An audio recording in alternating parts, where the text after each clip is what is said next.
So welcome. We have a little bit of a smaller crowd tonight, but that's probably because everybody's gearing up for our big end of the year holiday party next Thursday.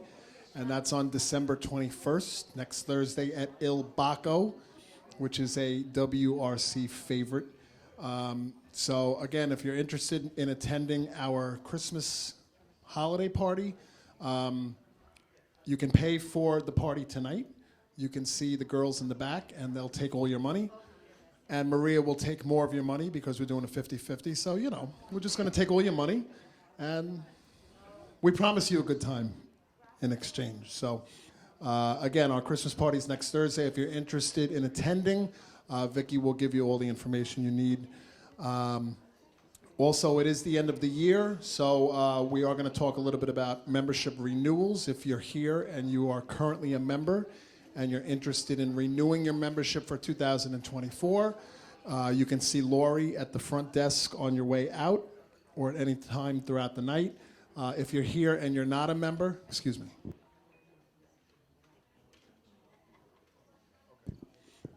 If you're here and you are not a member but you're interested in becoming one, same thing applies, $20 per person, $30 per couple, $40 per family. And if you're a business and you'd like to sponsor our club, it's a $100 donation. And we try to keep our club dues down so we can give you the best possible experience in greater Northeast Queens. So that's all I have. And I guess we're going to officially kick off our meeting. It is 8 p.m. on the East Coast, and we're going to start with our prayer. And so without further ado, it's my honor to introduce Rabbi Bobbitt. Thank you. All righty. I'll wish well, I have some of my fellow Red Sea pedestrians here, so I'll say a happy Hanukkah, or Hanukkah Sameach in Hebrew, and also everybody else a very Merry Christmas coming right up. And let's not be shy about wishing each other these kind of things. You know, it makes me nuts when I go shopping and people, happy holidays. It's like, what kind of holiday is it? Kwanzaa? I mean, so I say, you know, I talk. If I think that most people are not Jewish. I'm part of a minority, so I'll say, I bet you celebrate Christmas, don't you? I was shopping. I was in Marshalls. I shop too, by the way. I was in Marshalls, and so I said to the lady at the checkout, I said, you probably celebrate Christmas, and she said yes. And I said, so I'm not gonna. She said, Happy Holidays to me. So I said, I'm not going to do the Happy Holidays things. Have a very Merry Christmas. Yeah. It's like, let's be real. Let's be real with each other, okay? Our society is getting torn out of its roots. This is a society that's a Judeo-Christian culture society, right? We all know that. The founders extracted their beliefs out of our Bible, and they went from there. Okay, so we got to get back to the roots of what this country came from. Right, everybody? Can we settle down a little bit, please, everybody? Everybody's blessing each other right now. I love it when everybody's giving each other blessings. All right? All right, so we'll just finish up the blessings here. Right. See, I don't get the introductory music, so anyway, it's Hanukkah right now. I'm celebrating Hanukkah, and it's interesting watching the television recently. You know, the media is part of the corporate world, which is kind of, we say they're very woke these days. And I've noticed that there's very little happy Hanukkah stuff you see you used to have a thing come on the screen with a picture of menorah. They're not doing it so much, and I think the reason why is they don't want to offend Muslims. That's why. Because they say that we're taking sides in the war between Israel and Hamas. Well, we should take sides, number one. And a lot of people I know in the Jewish community, people in general, I think, are very concerned about what's going on. But in the Jewish community, a lot of people are very alarmed about what's taking place, not just about what the evil from Hamas that took place, but we see that here in this country, you know, they just think about how crazy leftists are. These people, I call them the Fakistinians, because there's never been a country called Palestine, by the way. It was a territory, it was a region. So these people that they call the Palestinians, they call Fakistinians, when they get a hold of anybody who's one of these LGXYZ type people, they are very kind to them. They give them a tour of the highest building in Gaza, and then they throw them off. That's how they treat them. They're very kind. They want them to reach the highest heights and then hit the ground. That's what they want them to do. But they had it the other day, the Manhattan Bridge was closed down by a group called Queers for Palestine. So it just shows how insane the people on the left are. So this is this wacky alliance between Muslims supporting Hamas and this type of stuff, and these leftists. And they've been closing down bridges. They've been having these huge violent protests on the university campuses. We see what they were doing, and Jews are being terrorized on the university campuses. So a lot of people I know, and in my congregation, I have older people. Some of them, like my father was a Holocaust survivor. Some of them, their families escaped from the Nazis. They get very alarmed, and they say, we're seeing it all over again. It's like Nazi Germany. But I never say that, and I'll tell you why. One reason why I'm in a room with such wonderful people here tonight, good American patriots, and I know most of you are Christians. And I always point out to people that America is different. This is a country that's blessed by God. This is a country that was founded on principles extracted from our Bible. This is not like any other country that ever existed before. And this is a country where Jews have never had the freedom, like I have, to be in part of this kind of a group like here, where we're just all together, brothers and sisters under that red, white, and blue. America is different. So I always try to point that out to people, that America has a special blessing. This is different here. And this is never going to be a Nazi Germany, God forbid. Never, never. In fact, we see the evil coming out right now. Okay. Well, there's a concept in Hebrew it's called Yerida Tzarech L'Aliyah. Sometimes you have to hit rock bottom before you can bounce back up to the top. Well, people have taken our freedoms for granted in this country for a long time. And so therefore, the left, the evil, wicked communists and their allies have burrowed their ways into the different institutions in this country to try to flip things around, to make this into something, this country, into what it was never intended to be. But they've gone too far right now. I think a lot of people now see what they're really about, and we're turning the tide. And this club is part of that turning the tide. We do it on a local level. Getting Vicky elected and reelected in this district is phenomenal. That's part of the turning the tide of taking all of the country back. So I have a lot of faith in this country, because I have faith in God, I have faith in this country. I have faith in God, I have faith in this country. And we know that God is behind the scenes. And all we got to do is open ourselves up and do the right things that we're supposed to be doing as people, being faithful Christians or Jews, looking to that Bible, respecting the flag, believing in this country, and believing that this country was blessed by God. Just doing that, energizing ourselves that way, we could have faith that we're going to turn things around. We see so much evil in the world. Well, the evils, the cover's been ripped off. We see what they are. And other people are going to see what they are also. So I'll ask everybody to please rise. And I'm going to call on Almighty God's blessing, especially in this season right now. It's a very special season where we have extra awareness of God's presence in this holiday season that we're celebrating. Those of you who are celebrating Christmas, I'm celebrating Hanukkah, others celebrating Hanukkah. It's a special time of awareness that, you know what, God is really in charge of this world. So I'm going to call on the blessings of Almighty God to bless us, to do our part, each one of us as individuals connected together. And remember, we're taking back this community. We're going to take back Queens. We're going to take back all of New York City. We're going to turn the state of New York around. And we're going to take back the United States of America, to put it back into the line of what is supposed to be a country blessed by God Almighty. And let us say, Amen. And everybody, Merry Christmas to you. And a Happy Hanukkah once again. And God bless America.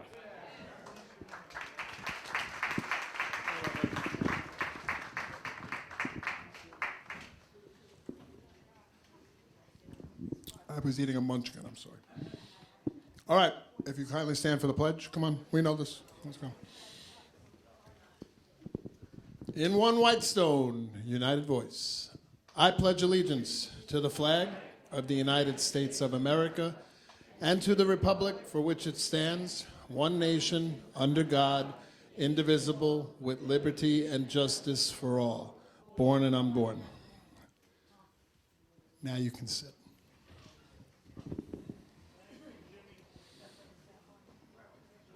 Okay, so I don't want anybody to think that my stuff is broken, but we're not going to do any music tonight because it's a little bit of a slower night, and we got a lot to talk about. So, without further ado, ladies and gentlemen, our City Councilwoman and Whitestone Republican Club President and CEO, Vicky Palladino.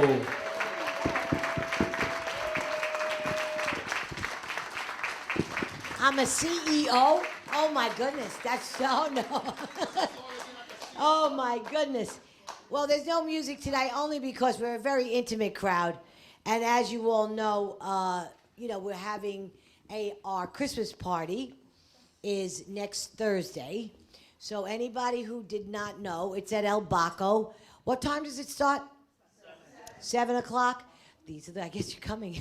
You all know. And Louis Mangione is going to be our DJ. It's at El Baco. It's $100 a person if you purchase everything beforehand. At the door, it's $125 per person. That will include a antipasto, a full buffet with coffee and dessert, and espresso and cappuccino. My sister Angela is actually going to make a couple of beautiful platters of cookies. That's something she is just amazing at. So we're going to have a really, really good time. We're going to have Pete King will be there, the Congressman Peter King.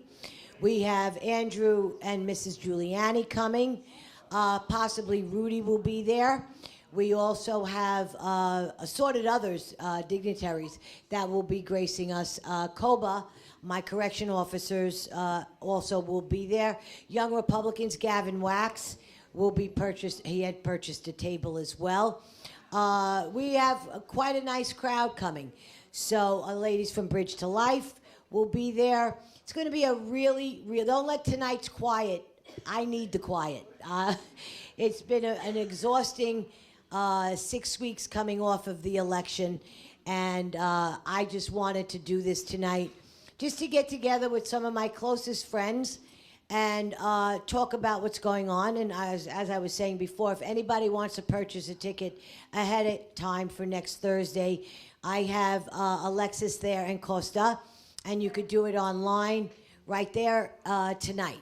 So it's well worth it. Tina gave us a very good deal. We're getting a lot for the $100. So, and most important of all, it's been a hell of a year. And we're going to come into another year of very stressful times. So I think a party is well deserved. We've earned it. And I think it's time for us to shake it up. And we know how to throw one hell of a party, and we will not disappoint. So don't let tonight's quiet slow you down in any way, shape, or form. With everything that's going on, I'm going to start first with who's heard of the City of Yes? Okay, well, the City of Yes means we want the City of No. Because what the City of Yes is going to do is it's going to eliminate all sorts of zoning for the entire city. Nobody is exempt. There isn't a district that's exempt. So 51 districts in New York City and 51 districts will exist without a R1, R2, C1, C2, manufacturing. Anybody here from College Point? Anybody here from College Point? Okay. If you're familiar with College Point and the way College Point has become a disaster with an auto body shop next to a little wood frame house, that's exactly what could happen here, anywhere. They will do away with me. One of the biggest parts of my job is watching over the zoning of my district and making sure it looks the same way. What they are going to do is they're going to take away my right. There will be no ULUP process. It's going to be a mess. Apartment buildings. If you want to run a business, a small business. Now, when you picture small business, because the way they put the message across is, well, if you want to start a little business now, you could run the little business out of your house. Well, you immediately go to the girl who wants to start to knit and sell some, pretty little things. Or you might have somebody who likes to make jewelry. That's where your mind goes. Well, you could have a barber shop right next door to you because they wants to cut hair. You could have a nail salon right next door to you. You could have, it's like they're going to tell you, well, if a lawyer wants to run his business out of his house, he could do that. Well, sure, he's been doing it for years. We're not talking about, lawyers, and we're not talking about small business owners who need the computer in their house to run their business. We're talking about actual businesses operating out of their homes. So picture La Havre. You got 4 apartments on each floor. This is very easy for everybody to picture. And somebody right next door to you might want to start cutting hair. And she could do that. And she could make her hours from 10 in the morning until 7, 8, 9, 10 o'clock at night, and that would be all right. We have a real debacle coming down the pike. I talked about it when I ran in 21. When I ran in 21, I called it, Adams called it himself, Adams zoning.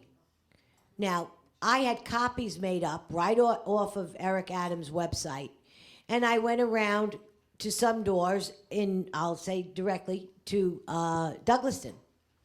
Because Douglaston Manor seems to think they're exempt from this.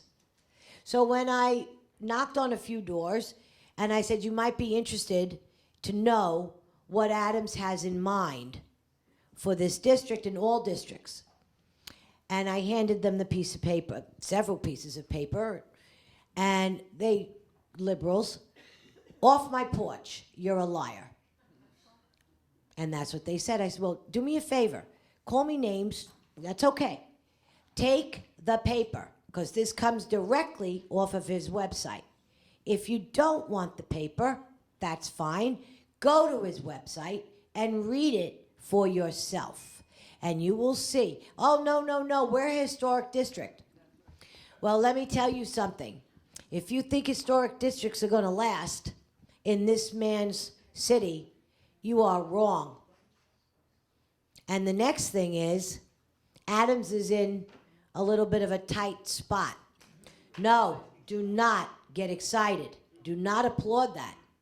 Because Jumaane Williams will be our mayor.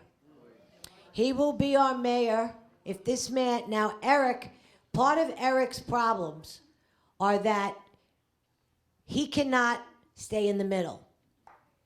He really thinks he needs to kowtow to the left. Well, the fact of the matter is, if he kowtows to the left, they hate his guts. They are going to primary this man. And this man will lose. And we will end up with a Brad Lander, or Maya Riley, or that other one that almost beat him last time. What was her name? Does anybody remember her name? Garcia. Okay.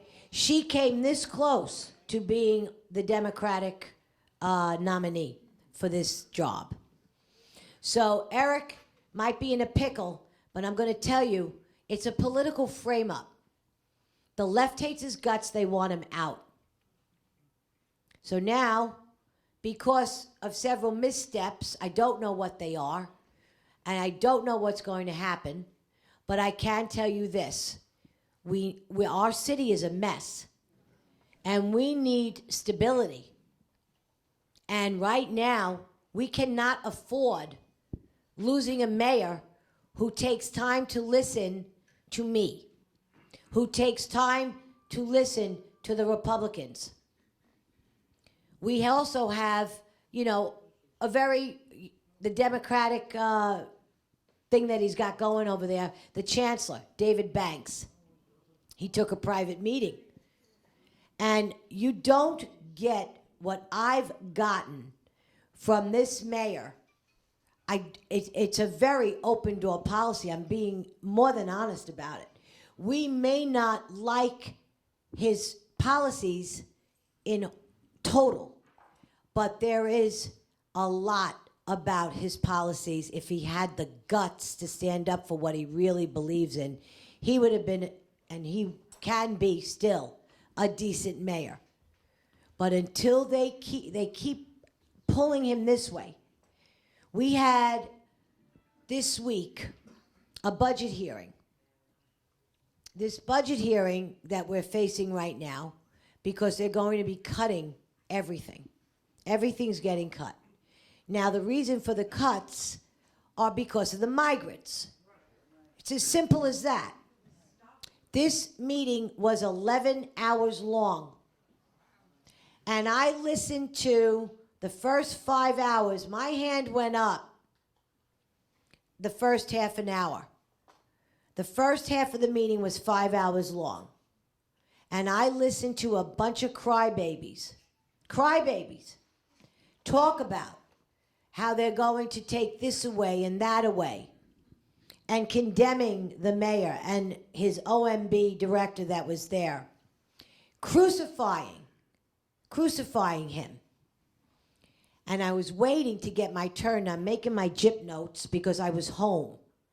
I was going to take it on Zoom, but the place was packed with my colleagues. Tiffany Caban got up, and she sat there with her computer reading off of her screen how she hates the police. This echoed through for 5 hours. How they hate rich people. You want to know how they judge a rich person? You own a home. You own a car. You are rich. And I'm listening to them talk about composting and how they're going to cut back on composting. And I'm saying to myself, are you out of your minds? Honestly? Well, they can't. This is environmental. We've got to consider the green and what they're going to do to the environment. It was all just unbelievable what was going on. 5 hours. They finally get to Palladino. I was the second to last person that was called. Areola was called after I was. Now, you know, they already took a fireman. That went into effect right away. They took one fireman from every house, which is crippling. It doesn't sound like it's bad, but it's crippling to the firehouses. So anyway, they called Palladino. Now, you'll all see the video. It will all be up on, there's a small clip of it on Twitter right now with a very big, my message about the budget and what it meant to listen to what I heard. And I urge people to go on to nyc.council.gov. And if you want, just listen to some of the nonsense.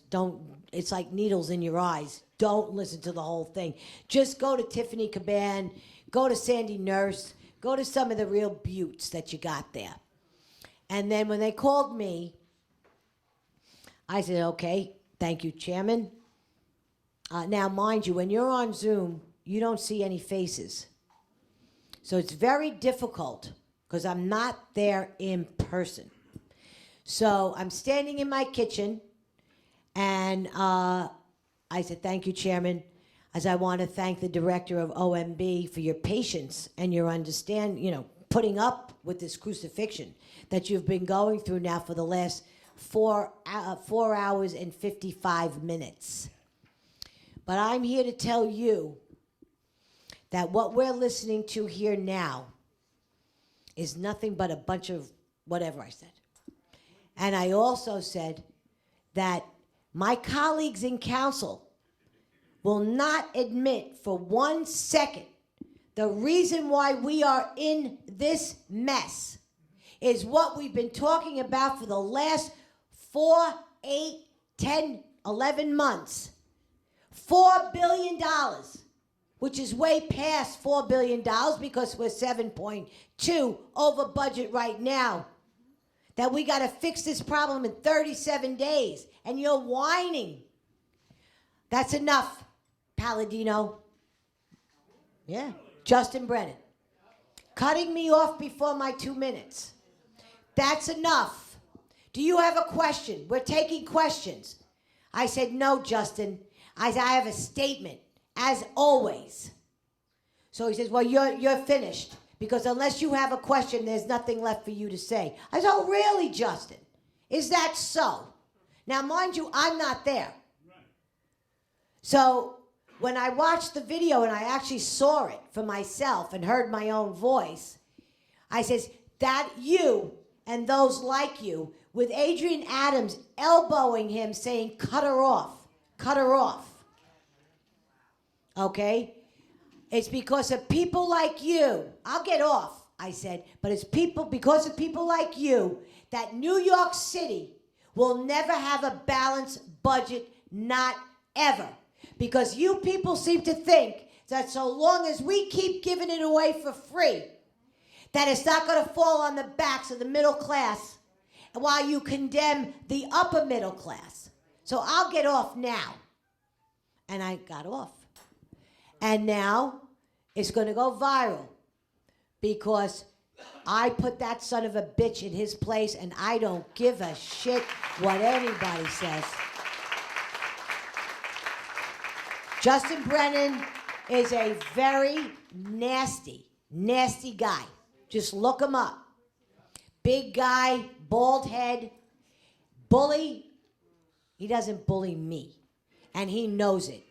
So I look forward to my next meeting with Justin Brennan. And I look for, yes. Where's he from? Brooklyn. Brooklyn. He took the seat from Ari Kagan. Ari Kagan, our guy, lost. Okay? Unbelievable that Ari lost that seat. But we did, on a high note, pick up Christy Mamarado right over the bridge in the Bronx. Huge victory for the Republicans. Do you know that's the first Republican that has served in the Bronx in any political seat in over 50 years? Over 50 years. So while we're losing Ari, sadly, we are picking up Christie. We are also picking up the Democrat that won in Brooklyn, who ran against the Republican Yin Tan. Was that her name? Yes, Yin Tan. Lovely girl. Met her when we were sworn in last week. And she's joining the Common Sense Caucus as she promised. Because we said if you win, will you join the Common Sense Caucus? And there were other conversations that went on. I was busy with my own race. I did not know, I didn't pay that close attention. But they said, Vicky, she gave her word that she would join the Common Sense Caucus. So we lost Ari, we gained Christie, and we also added to the Common Sense Caucus by one.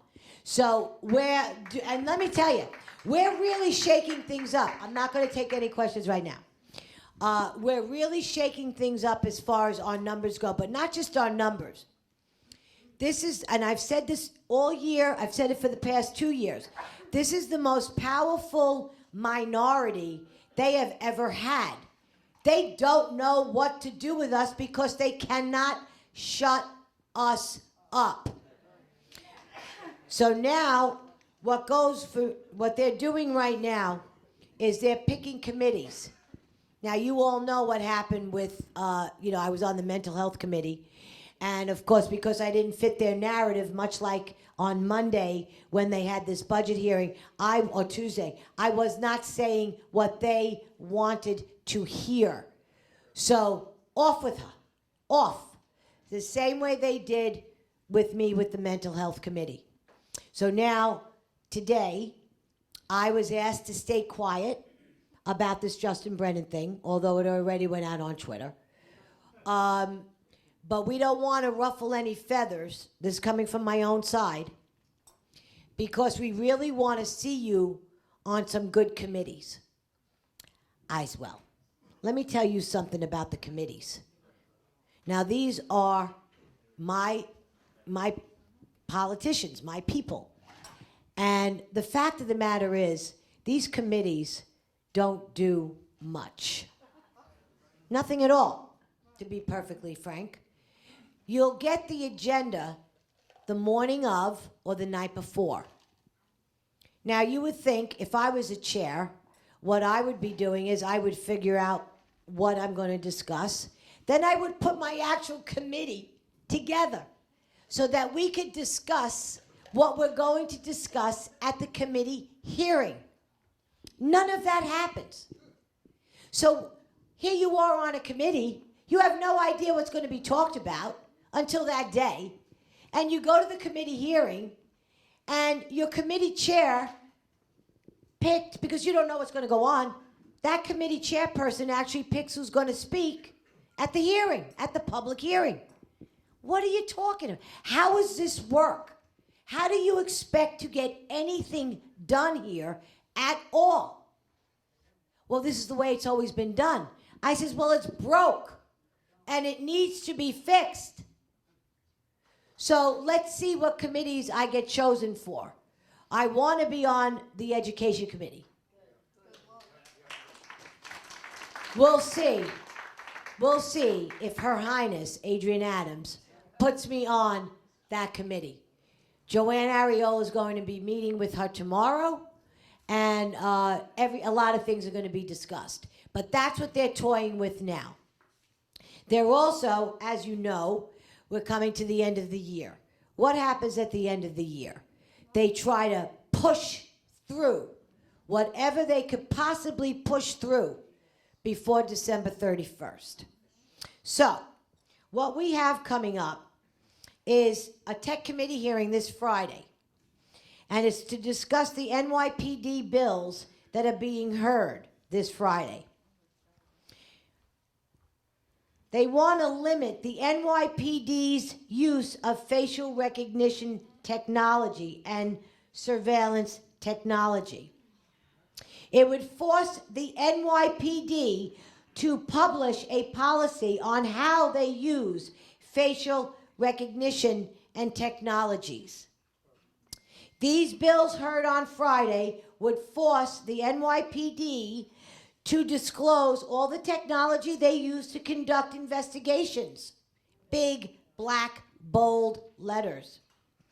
This would undermine the NYPD and show criminals what the NYPD has and, more importantly, does not have. This will allow the criminals to see the vulnerabilities in the NYPD surveillance and investigations.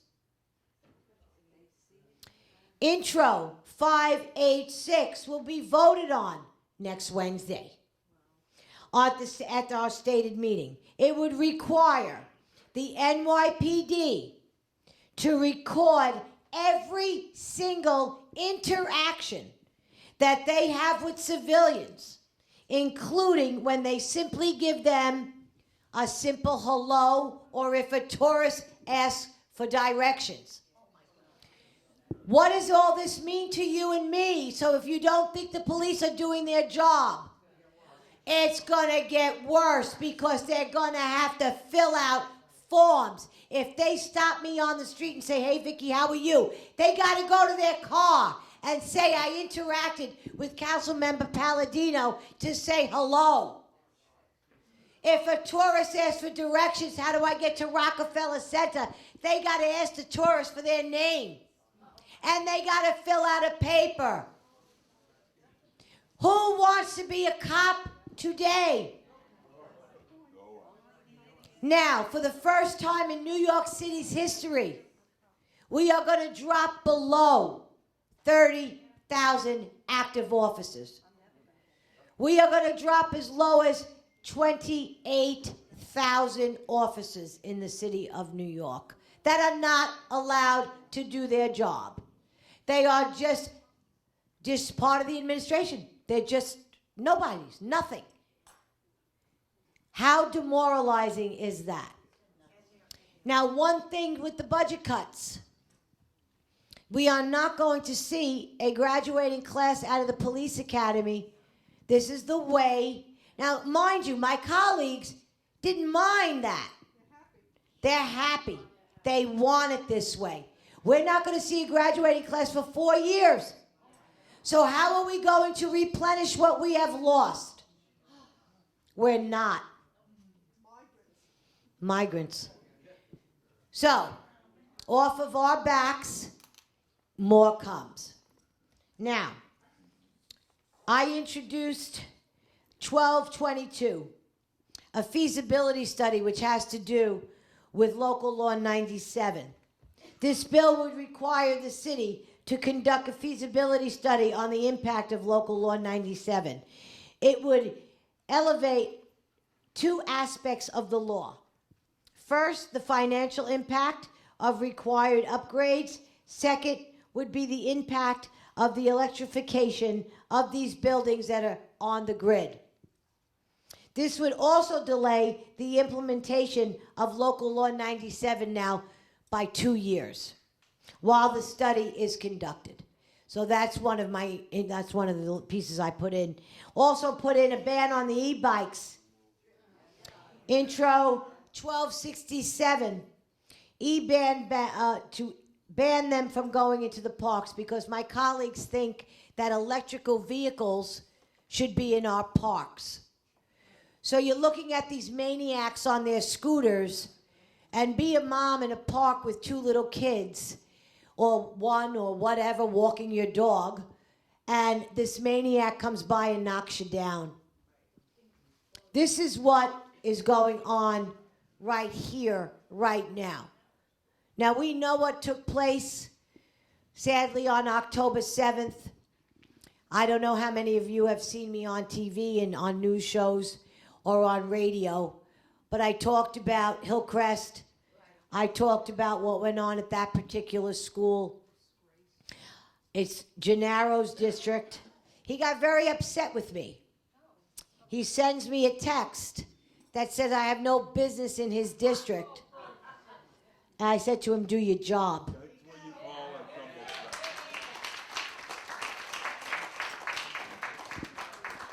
We had a private meeting with the chancellor.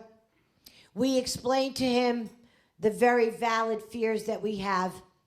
You know, the anti-Semitism it's off the charts, because now, for the first time, it's not 1939, it is 2023. The difference is they are showing you in real time the atrocities that they are doing in Israel.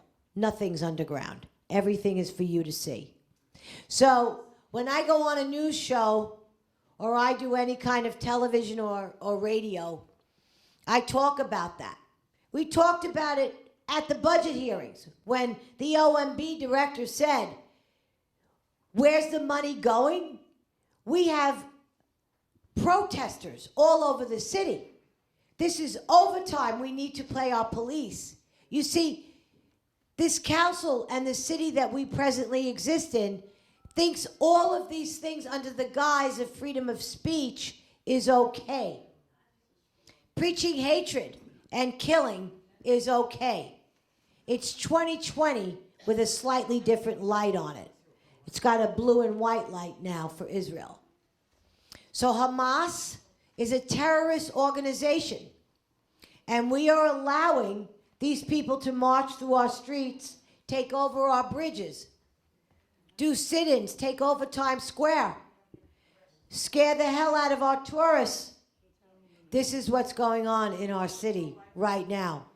Do you see it on TV? No, you don't.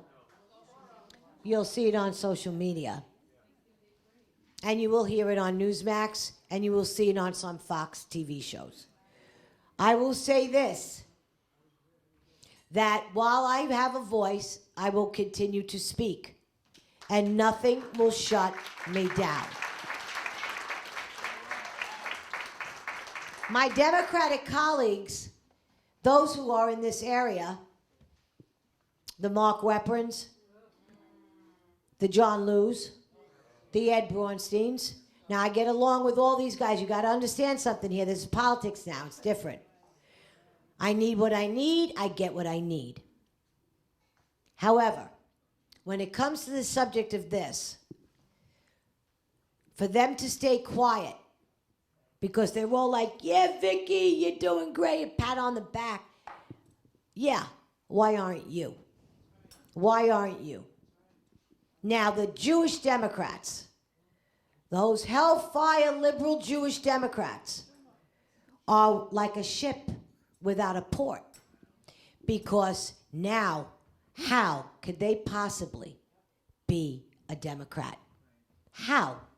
How could they possibly support the Democratic Party when it's the Democratic Party that's coming after Israel and doesn't mind Hamas?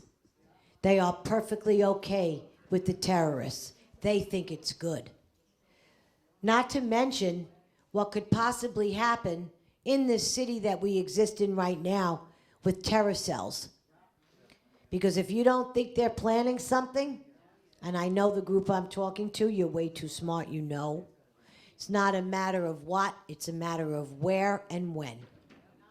And this is terrifying for us all.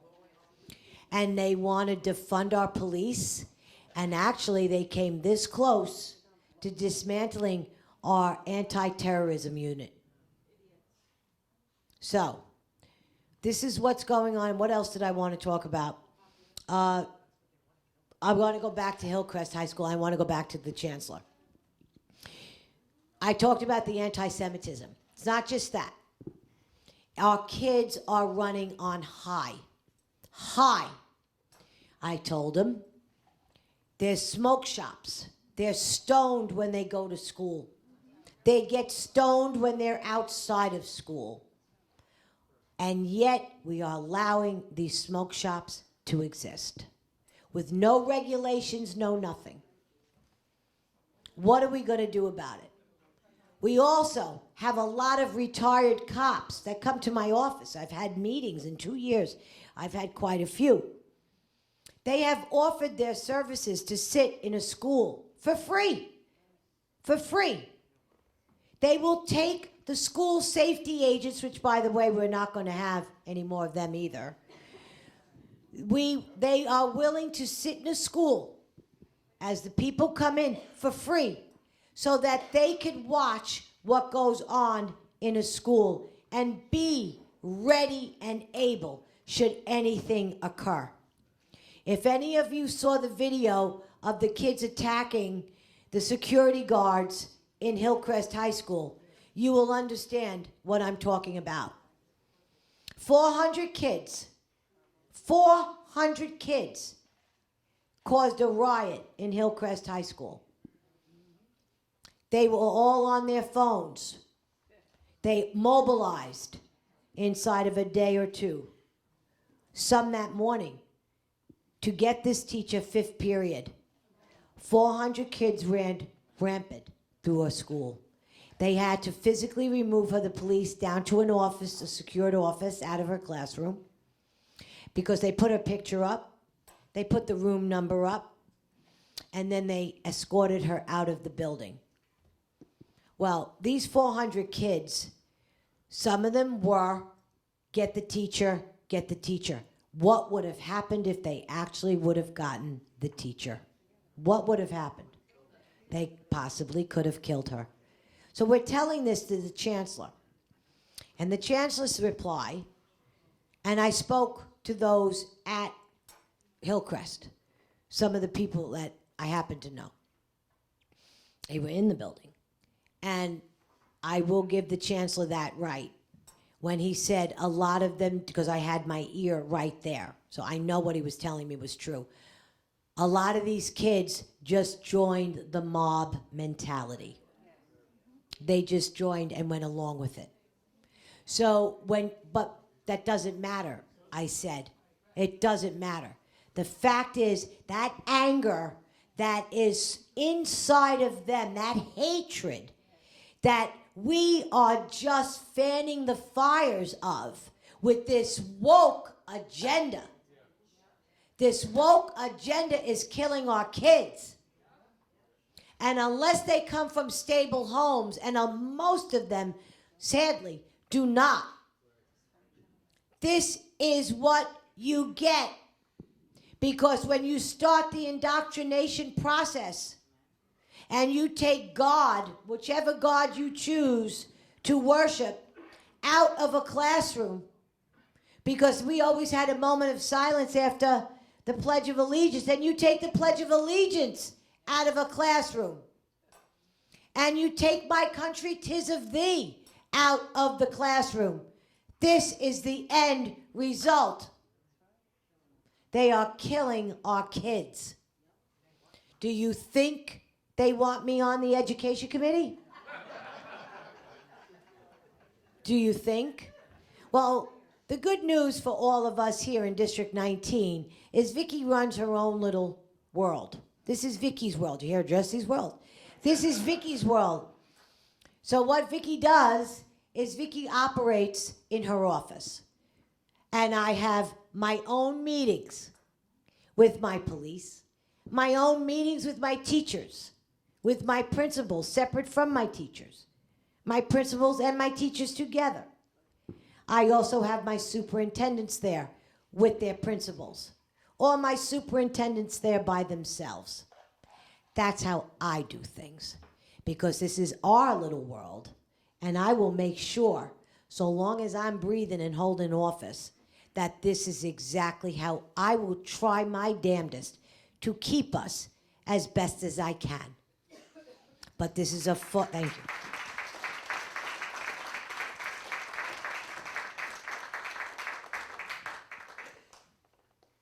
This is not a one-size-fits-all world. We need to adjust and shift at times, but we are in waters that we've never swam in before, ever. We've got craziness with the noise. I see Annette is here. And I have to tell you, anybody who knows that we're on it as quickly as we possibly can. I also want to give you some good news that we have secured for the first time, and I'm very happy to say, it looks like a new precinct. We will be getting a new precinct.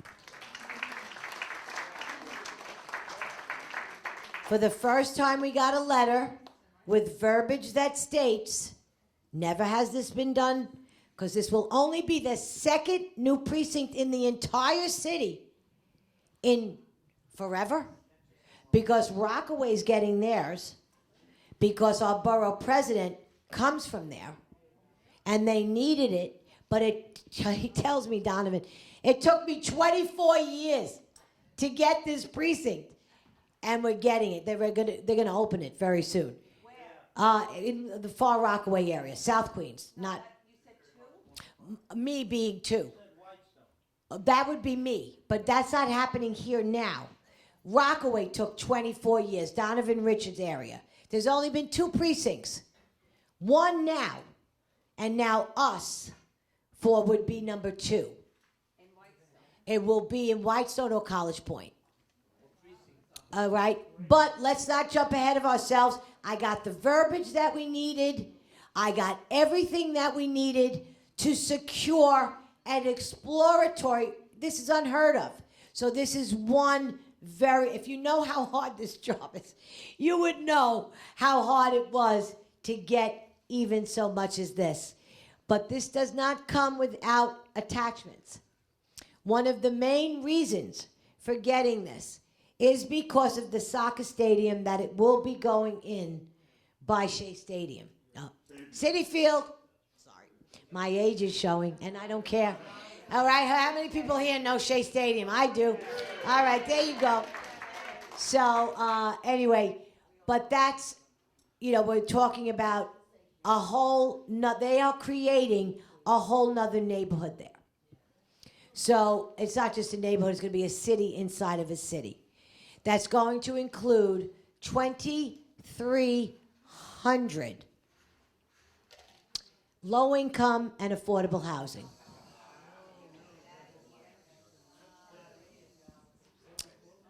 The good news is it's going to take 1 million years to get this done. So a lot of us won't even be here. But I will say, this is what happens when you have empty land. And what's going to happen here with the city of Yes is every vacant lot you see, everything you see will be taken. The same thing is going on in Creedmoor. Correct. You said 12,000 Yes. Yes.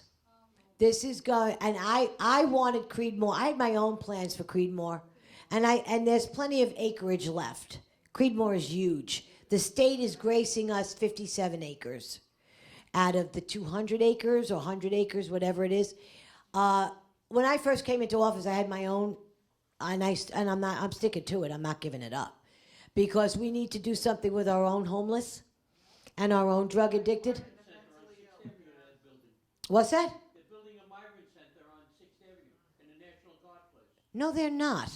Listen, you people, okay, don't get me twisted, okay? Because one of the things, if you want a pet peeve of mine, you're going to hear it right now. When people go on Facebook and start to put out this garbage, do me a favor. Call my office. Exclamation mark, exclamation point, exclamation point. Vicky Palladino for NYC. I'm done preaching about Facebook. Because all I hear is everybody get one little snippet from somebody like you just said, and it burns like wildfire. Do me a favor. Don't do that. Don't. Because what you do is you pour gasoline and then you light a match and it goes up. And there's no putting out that fire. You want to know what's going on? Call my office. Because the same thing goes on in a lot of College Point sites. In College Point, there's one, College Point Strong or something, I don't know. And they're going off about the roads. Well, look, everybody, I can't get on this thing because they'll cream me. But the point is, I do say, call my office. The fact of the matter is, look at the weather. It didn't really cooperate with rain, rain, rain, rain. Also, College Point has to understand, if anybody is in College Point within the sound of my voice, that College Point was not just a repaving job.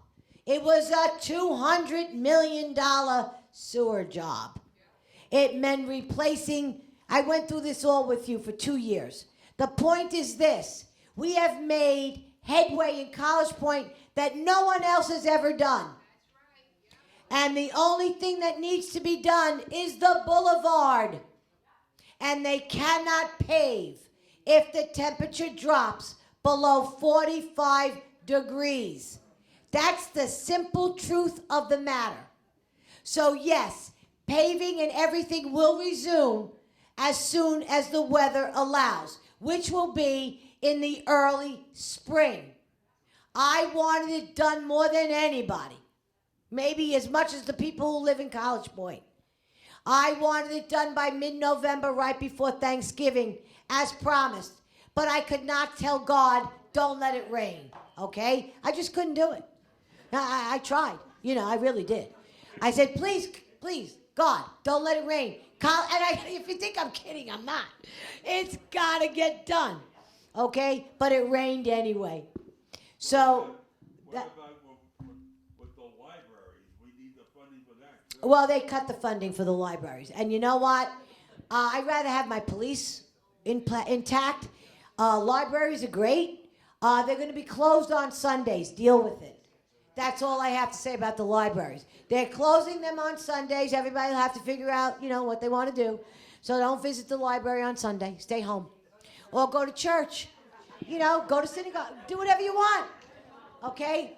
But that's why I'm saying, when I talk about the budget cuts and I see what people are bitching and complaining about, it really kind of twists me up a little bit. Because it just doesn't make sense. We said there was going to be a budget crisis. Close the damn border and don't let them in, Hochul. Okay? The right to shelter is not it's not in our Constitution. It's not in our state constitution. We don't have to give anybody housing anywhere. Make them that's right. Why doesn't he stop it? He put it in the courts and he lost. He put it in the courts again and he lost. Why? Because who's sitting on the bench? Your liberal judges are sitting on the bench. We have Bill Shanahan over there. He lost to a nobody who knows nothing by 2 points. 2 points he lost. So now what we're going to hope, what's her name, the one who won? Gong. Huh? Gong, like Gong, like Gong. Okay. Gong won. So now what we're going to hope is that what happens to her is that she actually gets promoted. If she gets promoted, that frees up the seat.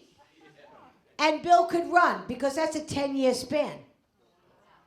You hold the bench, that's 10 years.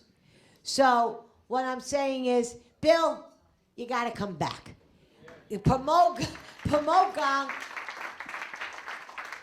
We've got 24 coming. Just to put everybody to rest also, because the press has been all over me, I am not, repeat, not running for Congress for the CD3 seat. So forget it. I told him that it never even crossed my mind. I don't want it. But when Politico and the others, City Journal, all of them started calling, the answer is, I was never interested in it. I don't want it. And I'll tell you why I don't want it. I don't want it because you guys just elected me overwhelmingly to my city council seat. And despite the stress and me being dead tired at times, I will tell you this, I got the energy of I don't know what.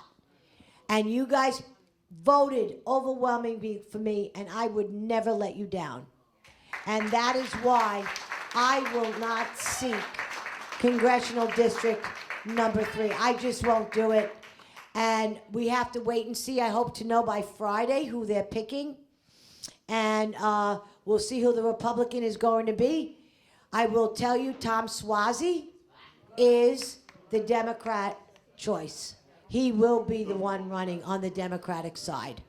He's already called me.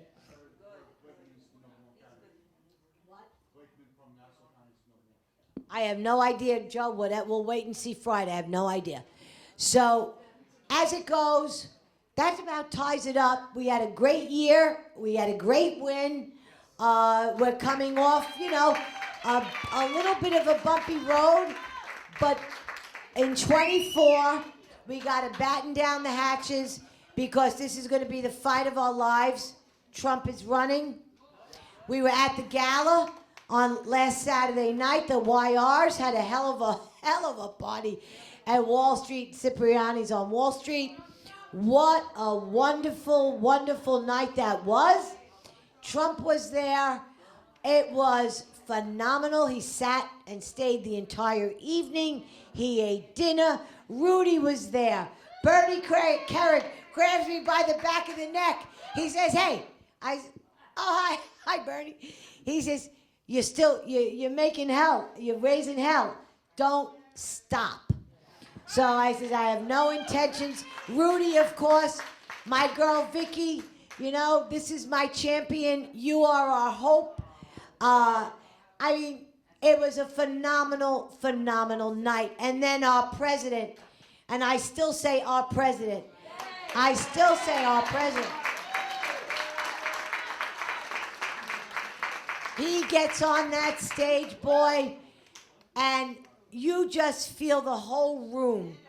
It's just the energy is just phenomenal.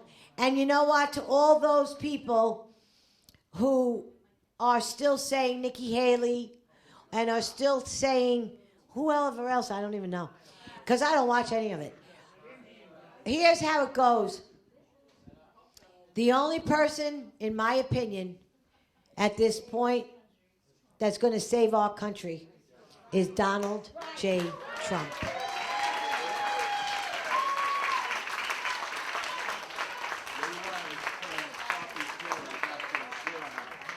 And I don't care how he speaks. And one of the things Gavin Wax said, he'll be at the party next week also.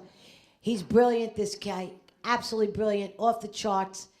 One of the things he says is, you don't understand Trump unless you're from New York. And you don't understand Trump unless you're from Queens. So you got a New Yorker from Queens who may not dot all his I's or cross all his T's when he talks, but neither do I. Okay? But the message gets out and the job gets done. So it's not so much about dotting the I's and crossing the T's as much as it is to get the job done. And once again, everybody, I'm just getting started. We got a new year. Let's look forward to it. Hell's bells. We're going to do whatever it takes. And I look forward to seeing all of you next Thursday night. Thank you very much, everybody. Merry, Merry Christmas. And we'll see you Thursday. Thank you, thank you.